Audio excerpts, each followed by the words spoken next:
Hoy tenemos el caso de Joaquín Ramírez. A él le interesó un automóvil de bajo costo y dio el 50% para apartarlo. El vendedor le entregó la factura como un acto de buena fe y él le dijo que lo fuera a buscar a su domicilio porque le iba a entregar el coche limpio, lavado en buenas condiciones. Joaquín fue a ese domicilio. ¿Cuál fue la sorpresa? Que no existía. Y se enteró que el documento era falso. El día de hoy abordaremos la cultura del fraude. Comenzamos. Cuando la crisis llega al hogar, es tiempo de escuchar. El que oye consejo encuentra la salida para mejorar tu vida familiar.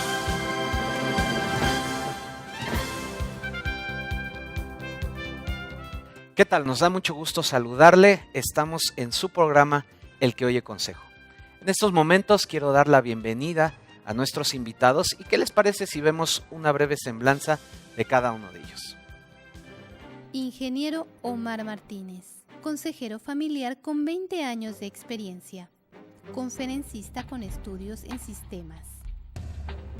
Licenciado Carlos Ramírez, criminólogo, experto en prevención de fraude, delitos cibernéticos, llamadas extorsivas y fraudes bancarios. Víctor Boix Salazar, director especialista en seguridad empresarial, CCP. Licenciado Gustavo Chávez, teólogo conferencista, tiene una licenciatura en Administración de Empresas y un posgrado en Recursos Humanos. En estos momentos vamos a escuchar a nuestro público. ¿Qué tiene usted que opinar respecto a esta pregunta? El fraude. Pues más que nada son económicos, ¿no? Pues un fraude es cuando le quitan a uno hasta la camisa. ¿Como estafa? Pues alguien que va a engañar a una persona y le hace un mal. Y uno cree en las personas. Yo digo que el fraude es cuando vas contra las leyes o contra algo, un reglamento. Y te ven la cara. De que siempre aprovechamos cualquier cosa. Pienso que porque hay mucho desempleo e inseguridad. Para hacer un beneficio propio. La gente ya se dedica a robar a los que tienen y a los que no tienen también. Cuando se saltan ciertas cosas ya por un beneficio de otra persona o para beneficio de las dos. Vamos a dar inicio en este momento al tema de esta serie. Fraudes S.A. Creo que desafortunadamente muchos de nosotros en algún momento de nuestra vida hemos sido estafados. Y bueno, pues en este caso hemos iniciado el programa comentando lo que le ocurrió a Joaquín Ramírez, que de buena fe pensó que estaba cerrando una buena operación para adquirir su auto. ¿Y cuál va siendo la sorpresa? Que lo estafaron. Carlos, yo te quiero preguntar, vamos a definir el fraude. ¿Qué es el fraude para ti? Cuando hablamos de ilícitos en un contexto general, podemos definir dos grandes bloques, los ilícitos violentos y los que no son violentos. Los fraudes caen justamente en esta segunda parte, ilícitos patrimoniales no violentos. En México tenemos un delito que está tipificado en lo que es el Código Penal y este delito de fraude básicamente entraña dos cosas, cuando la gente es engañada o cuando se aprovecha de un error.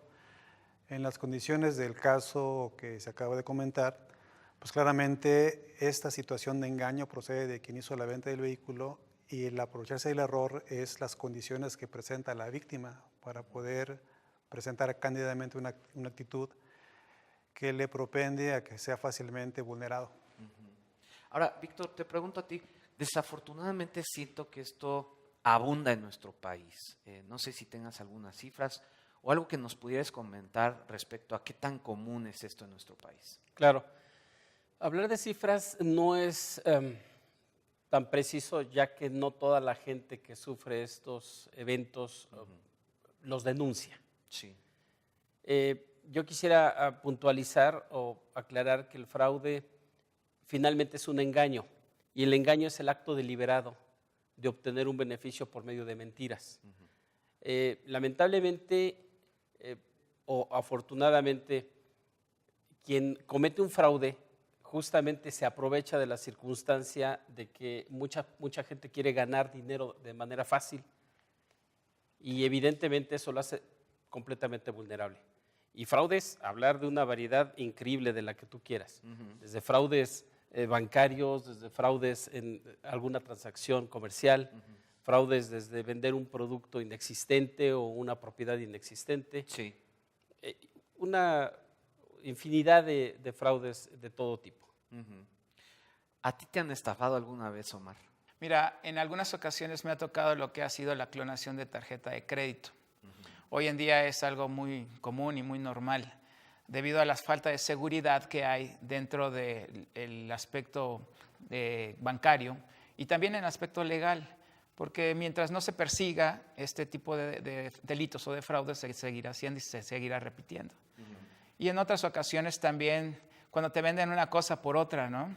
Sí. Te dan una cierta calidad, etcétera, etcétera, y al final de cuentas no resulta. Bueno, eso también es fraude. Claro. Y yo creo que esto ya se está volviendo desafortunadamente, Gustavo, parte de la cultura del mexicano, ¿no crees? Desafortunadamente mucha gente está viendo que es una manera, entre paréntesis, de avanzar, ¿no? Lo ve de esa manera.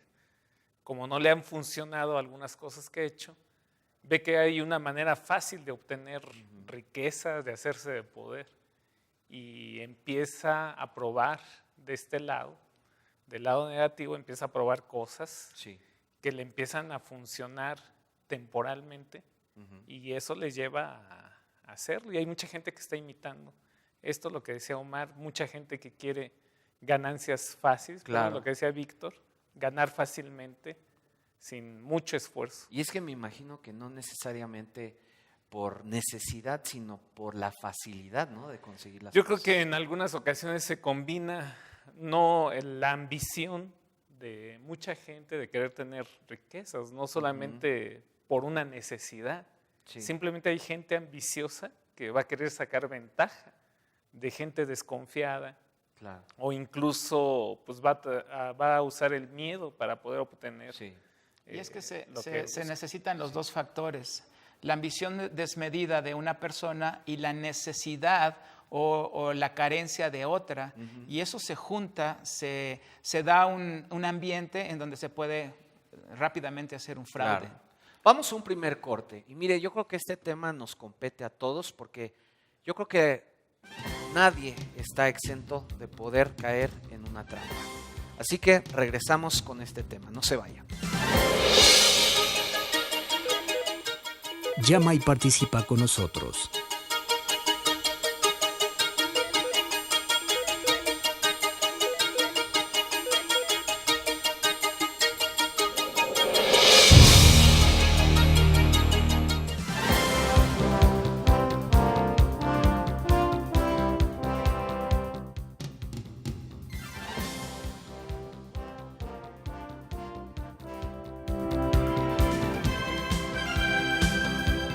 El que oye consejo.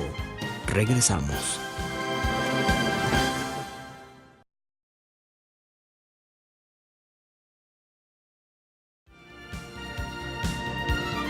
Esto es El que oye consejo. Continuamos.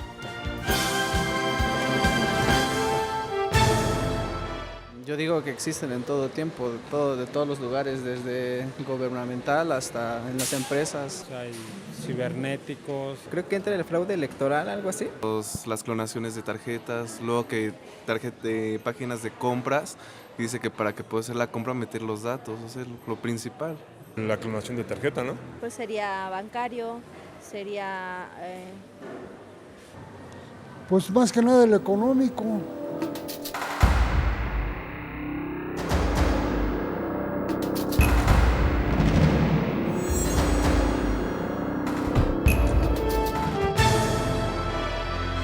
Volviendo con nuestro tema del día de hoy, fraudes SADCB, pues estamos comentando que desafortunadamente esto se está convirtiendo en parte de la cultura. Es muy sabido que vamos a la gasolinera y nos venden litros de 900 mililitros, ¿no? O nos vamos las amas de casa van al mercado y pues las pesas están alteradas. Yo creo que de ahí está partiendo la cultura del fraude. No sé si ustedes compartan la idea, Víctor. Sí, por supuesto. Yo creo que la raíz de todo esto es la falta de valores, de ética, porque es cierto, lamentablemente vivimos en un país en donde desgraciadamente esto se ha ido incrementando cada día y hay mucha gente que busca la manera de tener un poco más de ganancia de lo que debe de tener. Y ha buscado nuevas formas y nuevas maneras de obtener estas ganancias. Pero yo creo que la raíz, personalmente, mi opinión, es justamente la falta de valores. Sí. En la sociedad, por supuesto, en las familias, y esto tiene una repercusión en la sociedad. Sí. Ahora, creo que podemos hablar de fraudes en todos los ámbitos de nuestra sociedad, ¿no es así, Carlos? Sí, por supuesto que sí, y no nada más en la parte de México, sino es un problema global, histórico, es connatural a lo que es el ser humano, obviamente. Cuando ligamos el tema de fraude con la parte cultural, pues tenemos esas frases como el que no tranza no avanza. Ahí de entrada podemos darnos cuenta cuál es luego la idea que tienen muchos mexicanos. Y tratando de encontrar los elementos que hoy se conoce, existen para entender el fraude, hay un triángulo, una figura geométrica que tiene muchísimos años, que sigue vigente como modelo para poder descifrar los elementos de los fraudes, cualesquiera que estos sean. Hay una necesidad, hay una oportunidad y una cosa que se llama racionalización, cuando la gente tiende a autojustificar conductas. Dice, por ejemplo, nada más tantito, mañana lo regreso, si todo el mundo lo hace, ¿por qué yo no? Cuando escuchemos nosotros este tipo de expresiones en la gente que colabora, que conocemos, y nos damos cuenta que en el centro de trabajo hay un problema que no se puede aclarar y podemos encontrar una necesidad, estamos justamente localizando el triángulo.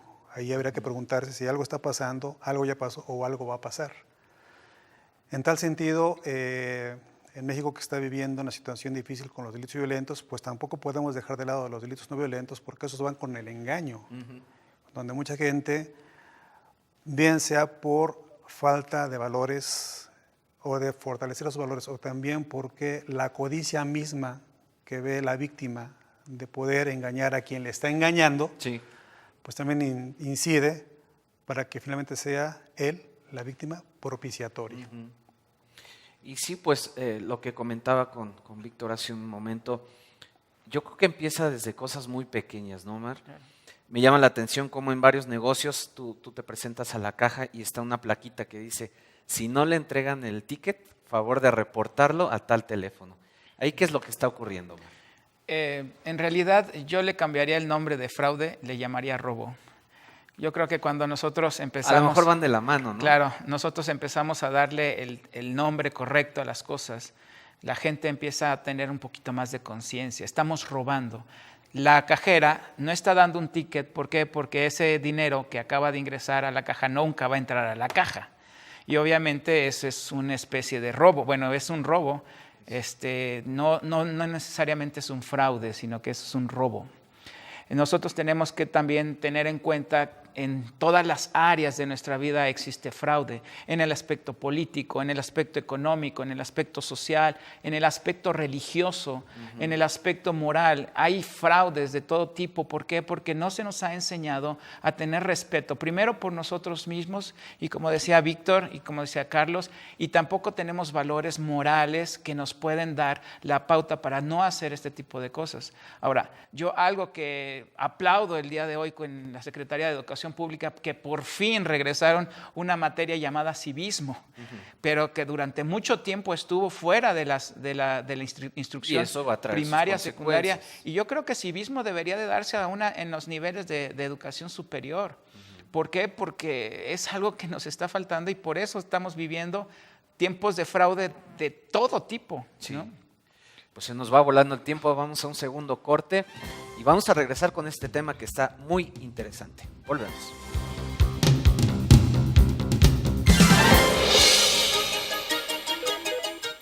Llama y participa con nosotros.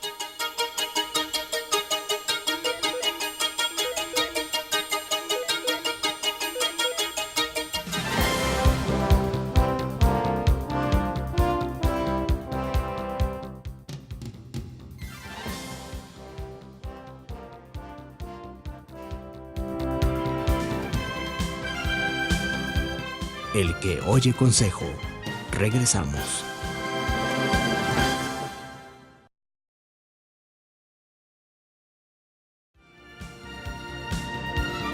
Esto es El que oye consejo. Continuamos.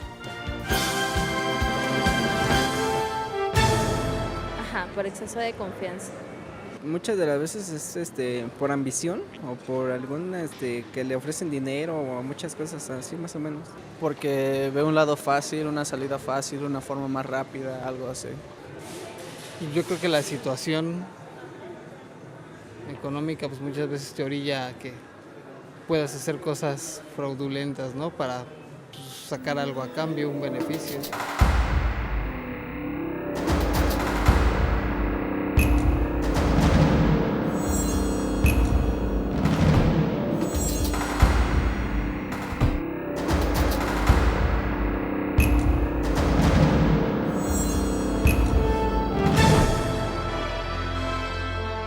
Volviendo con este tema de los fraudes, Carlos, yo te quiero preguntar, ¿qué factores son los que propician que una persona sea víctima de fraude?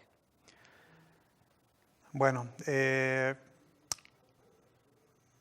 exceso de confianza sería, desde mi punto de vista, algo muy, muy importante, que siempre la persona que va a defraudar va a buscar activar en sus víctimas.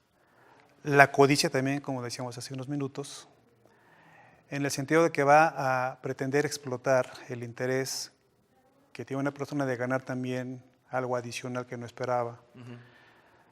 A nivel de las empresas, la falta de capacitación en esos temas de prevención del fraude, de seguridad, de protección.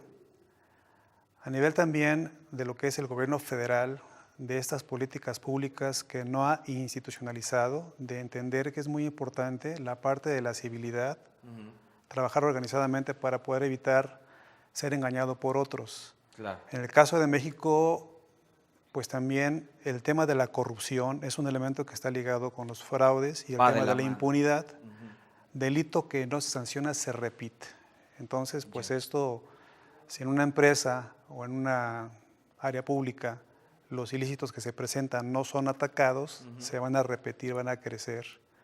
Y en consecuencia también esto va ligado con el tema de la corrupción generalizada, que tampoco es un problema nada más de México, es global. ¿Dónde está la parte importante que coincido con mis colegas? El tema, trabajar mucho en el tema ético, en el tema de valores, en la infraestructura ética. Está. Pues mira, yo te quiero preguntar, Gustavo, porque en varios temas lo hemos abordado y hemos caído a la conclusión de que muchos de los problemas se pueden prevenir comenzando en casa. ¿Qué debemos enseñar a nuestros hijos, por ejemplo, para no seguir fomentando esta cultura del fraude? Claro, en primera instancia no le debemos de confiar todo a la escuela. Sí, está bien que se dé civismo, está bien que se refuerce ahí, pero la base donde se debe de reforzar es en el hogar y básicamente con el ejemplo. El padre debe de enseñarle al hijo que se ganan las cosas trabajando, haciéndolas bien, siendo diligentes, empeñándose en lo que se está haciendo, teniendo amor, cariño, respeto por el trabajo, honestidad, pero primeramente con el ejemplo del padre, de la madre, porque muchas veces queremos delegarle esto a la escuela y sí, está bien, la escuela va a reforzar, tal vez, o en algunos casos no va a enseñar lo que se tiene que enseñar en casa. Entonces yo le invito a los padres que trabajen mucho en el ejemplo, en el trabajo honrado, en el trabajo honesto, en la diligencia. El trabajo diligente va a poner a la gente en buenos puestos, en buenos trabajos, en buenos negocios. Y si es honesto en su negocio, seguramente la gente le va a buscar. Bueno, pues vamos en estos momentos ya a consejos finales. Se nos está terminando el tiempo. Víctor, ¿cuál sería tu consejo final para nuestro público que nos está viendo? La información, por supuesto, es decir, como bien apuntaba Carlos, muchas veces el exceso de confianza que yo tenga respecto a algo me puede hacer muy vulnerable. En la medida en la que yo me informe respecto a la transacción que voy a hacer, en la medida en que yo me informe respecto al manejo de mis cuentas bancarias, al manejo de mi información, al cuidado que debo de tener respecto al manejo de mi información, donde yo pueda ser vulnerable, en esa medida, la parte preventiva Es decir, si yo prevengo sin pensar que a mí no me va a pasar, evidentemente voy a ser menos vulnerable. Entonces, mi consejo sería ese, mi recomendación sería ese, que nos informemos, que nos mantengamos informados mucho antes de hacer cualquier transacción, que investiguemos un poquito. Claro. Que lo pensemos 2 veces, que lo peloteemos, que platiquemos, que investiguemos un poco. Ok, Víctor, muchas gracias. Carlos, ¿cuál sería tu consejo final? 2 recomendaciones muy concretas. Primero, cuando las cosas suenan muy buenas para ser verdad, ser suspicaz. Ahí entraña algo de duda y posiblemente de engaño.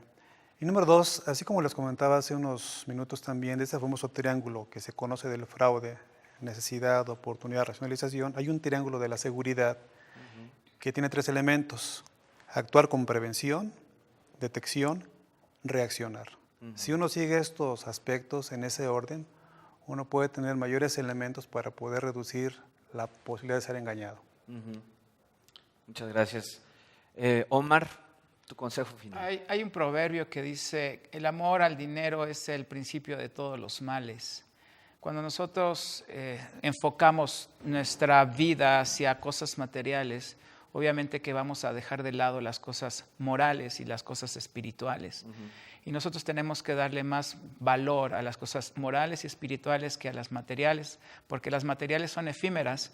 Por lo tanto, yo recomiendo que no tenga tanto apego por las cosas materiales. Las cosas espirituales y sobre todo las cosas morales van a traer mejores réditos para la vida del ser humano. Gracias, Omar. Gustavo, tu consejo final. Quisiéramos un autoexamen, porque por lo regular en estos temas vemos estos asuntos desde el punto de vista de la víctima, siendo víctimas nosotros.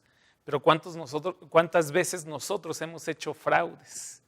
¿Y cuántas veces nosotros hemos manejado cosas que están engañando para conseguir algún fin que queremos? Y que estamos aportando finalmente a la cultura del fraude, ¿no? Exactamente, y si nosotros dejamos de ser fraudulentos, creo que este país puede mejorar mucho, vamos a mejorar como familias, vamos a mejorar como sociedad. Y yo les invitaría a que, bueno, si usted reconoce que es gente que hace fraudes, pues pueda recurrir aquí precisamente a su panel de consejeros para que pueda recibir una ayuda, ya sea espiritual, psicológica, profesional, para poderse salir de ese camino que desafortunadamente le va a traer más males que bienes. Muchísimas gracias, Gustavo, y gracias a cada uno de ustedes. Vamos a continuar hablando en esta serie acerca de los fraudes. Y mire, como cada día dependemos más y más de la tecnología, vamos a hablar específicamente acerca de los fraudes informáticos, aquí en su programa, El que Oye Consejo. Hasta pronto y cuídese mucho.